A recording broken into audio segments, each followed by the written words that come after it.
High in the hush of a sunlit garden, a small flash of red appears and is gone. Then there it is again, suspended like a living jewel, wings beating so fast they are almost a whisper. This is the ruby-throated hummingbird, tiny, fierce, and endlessly busy. Listen to that faint hum. Feel how the air itself seems to hold its breath. Why does such a small creature live with such enormous urgency? Today, we linger on that question and on the small, brilliant life that answers it. The ruby-throated hummingbird, Archilochus colubris, lives across much of eastern North America in gardens, forest edges, and woodland clearings. In summer, they appear like tiny red-splashed needles of motion among trumpet vine and bee balm. In spring and fall, their presence threads through migration routes that tie backyard flowers to distant wintering grounds in Central America. Picture a warm garden edge, bright flowers, a sheltered branch, a place where sunlight pools. That is home to their small, intense lives. A hummingbird's life often begins in secret.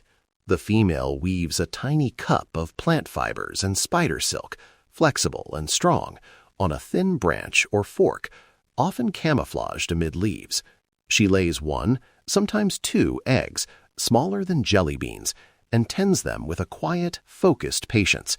The nest is light, the eggs are light, but the care is fierce. When chicks hatch, they are featherless and dependent. A parent's visits, each a careful, precise delivery of insect protein and nectar, are the fragile threads that hold a new life together. Growing up as a hummingbird is full of small dangers, storms that cool the air and thin nectar, hungry predators like mantises or swift-footed spiders, and the human-made hazards we might not notice, glossy windows, reflective surfaces, or feeders placed against glass. Yet there is also resilience. Young birds learn to sally out, to dart between blooms, to judge wind and weight. They survive by becoming precise in flight, in timing their feeding, in choosing resting spots. If we watch with patient eyes, the lesson is one of careful, daily courage. Now, the miracle at the heart of a hummingbird's day is how it feeds and how it balances energy. Nectar is a sugar-rich fuel, quick, abundant, and light. Yet it lacks the protein and nutrients hummingbirds need, so they also catch tiny insects midair or glean them from flowers. Their flight is remarkable.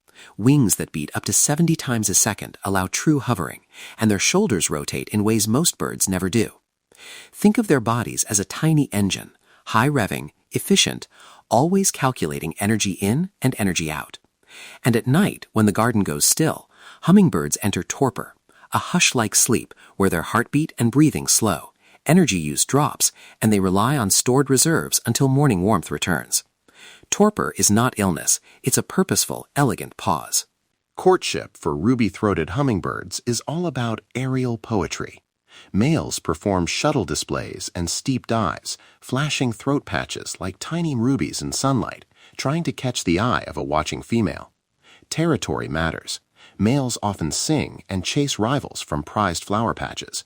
This is not romance in human terms, but it is purposeful, intense, and beautiful, a language of movement, color, and timing. Watching these rituals, we learn how the hummingbird turns courtship into choreography. These hummingbirds are not solitary ornaments. They are pollinators, small threads in the fabric of garden life. By moving between tubular flowers, they transfer pollen and help plants set seed. A single yard, planted with native nectar-rich blooms, becomes a seasonal pantry and a stepping stone on migration routes. In this way, their lives knit people's gardens to broader ecosystems. And because they respond quickly to changes, flowers blooming earlier or food sources shifting, they also tell us something about how our shared environment is changing, gently urging attention rather than panic. If you'd like to help hummingbirds in a calm, responsible way, here are a few simple practices. Choose native nectar plants, bee balm, columbine, jewelweed that bloom across the season. Place feeders where birds can see them but not crash into glass. Clean feeders with a gentle scrub and regular schedule to prevent mold. Avoid red dyes and make sugar water from 4 parts water to 1 part white sugar, boiled and cooled.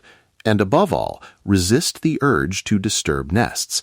These steps are small acts of care that add up.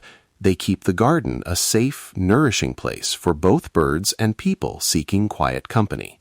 So, when we step back and watch a ruby-throated hummingbird, a flash of ruby, a blur of wings, we are seeing persistence made visible.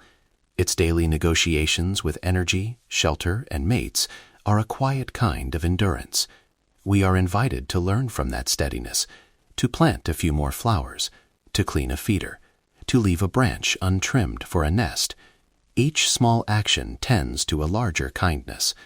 In that moment, we see nature's quiet wisdom, how small lives ask for small, steady care, and give back in color, movement, and the gentle hum that fills a summer afternoon. If this brief visit with the ruby-throated hummingbird brought a moment of calm or a new curiosity, I'd love for you to stay with us. Subscribe to Avian Tranquility to keep listening to one-bird stories that soothe and teach. Share this episode with a neighbor or gardener who might enjoy a pocket of stillness. And if you try any of the gentle stewardship tips, tell us about it. Your small actions matter. Thank you for joining me in the garden. Until next time, may you find soft wing beats in surprising places.